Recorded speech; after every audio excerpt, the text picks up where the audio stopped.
Here's hoping the forthcoming film version of Peter Rabbit is less awful than its trailers suggest. Reformulating Beatrix Potter as a brutish Home Alone/Straw Dogs melee, full of grim electrocutions, really does seem like a mistake. Meantime, fortunately, there's Paddington 2. The sequel to the 2014 picture turns out to be every bit as deft, witty and, yes, moving as the first one. It's a little overpacked, narratively. But the further adventures of the dear Peruvian bear, adopted by the Brown family of London, express an unusually generous worldview. Ben Whishaw's vocal characterization as Paddington plays everything for simplicity and easygoing optimism. Even with a fair amount of calamity and adversity in the story, the slapstick setbacks are treated with a light touch. You don't feel beaten up by the filmmaker's attempts to engage a variety of audience quadrants. Paddington 2 is a lover, not a fighter. Director Paul King returns to the franchise, co-writing Paddington 2 with Simon Farnaby. Life is good for the wee bear, who draws the paranoid ire of nativist local law enforcement, Peter Capaldi, but who has a wealth of friends all over his beloved city. The plot concerns a precious pop-up book Paddington wants to buy as a birthday present for his Aunt Lucy, back in Peru. The book, however, contains clues to a vast fortune, hidden away somewhere in London.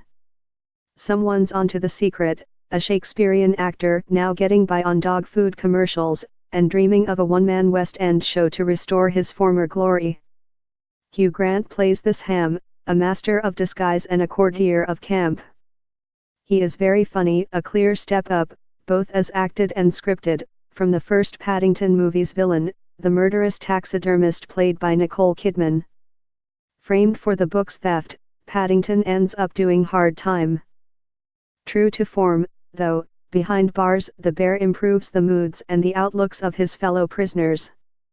Brendan Gleeson is a significant asset in the role of Knuckles McGinty, the prison chef who becomes Paddington's protector and pal. There's a jailbreak straight out of Wes Anderson and The Grand Budapest Hotel, a somewhat protracted chase sequence set aboard a train, and an end credits sequence featuring Grant and a Prisoners of Love type chorus performing an unlikely Sondheim song, Listen to the Rain on the Roof, from Follies, as a finale. Paddington 2 throws a lot at our plaintive hero, and a lot at the audience.